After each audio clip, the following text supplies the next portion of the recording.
সুপ্রিয় দর্শক, ডাক্তার শফিকুর রহমান বাংলাদেশের অন্যতম বর্ডার রাজনৈতিক দল জামায়াতে ইসলামের আমির। বাংলাদেশে ইসলাম প্রতিষ্ঠা করার মধ্যে যারা গুরুত্বপূর্ণ ভূমিকা পালন করেছে তাদের মধ্যে অন্যতম একজন হলেন ডাক্তার শফিকুর রহমান। সর্বদা সৎ এবং আদর্শের সাথে রাজনীতি করেছেন ডাক্তার শফিকুর রহমান। আমরা সকলেই ডাক্তার মোহাম্মদ শফিকুর রহমানকে একজন রাজনীতিবিদ হিসেবে চিনে থাকলেও তার ব্যক্তিগত জীবন সম্পর্কে আমরা অনেকেই জানি না। আজকের এই ভিডিওতে আমরা ডাক্তার মোহাম্মদ শফিকুর রহমানের ব্যক্তিগত জীবন এবং ধন সম্পদ সম্পর্কে জানতে পারবো। বিস্তারিত জানতে ভিডিওটি না টেনে শেষ পর্যন্ত দেখতে থাকুন। ডাক্তার শফিকুর রহমান 1958 সালের 31 অক্টোবর মৌলভীবাজার জেলার কুলাউড়ায় জন্মগ্রহণ করেন।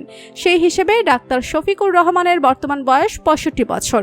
শফিকুর রহমান দশম শ্রেণীতে পড়াকালীন 1973 সালে জাসদ ছাত্রলীগের সাথে যোগদান করেন।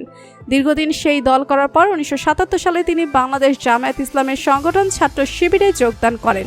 এরপর থেকে তিনি জামায়াতে ইসলামের একজন সক্রিয় কর্মী হিসেবে কাজ করে যাচ্ছেন।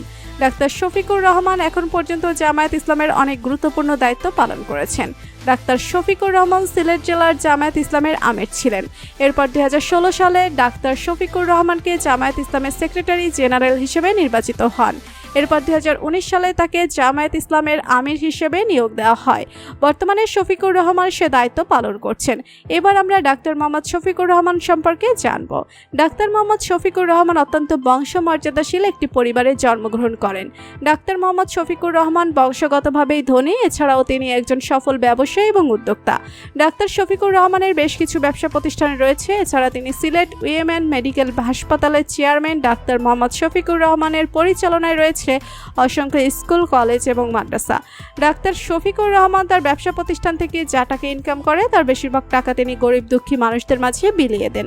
তো বন্ধুরা, ডাক্তার শফিকুর রহমানকে আপনার কেমন লাগে জানিয়ে দিন কমেন্ট করে। আর ভিডিওটি ভালো লেগে থাকলে একটা লাইক দিয়ে চ্যানেলটি সাবস্ক্রাইব করুন।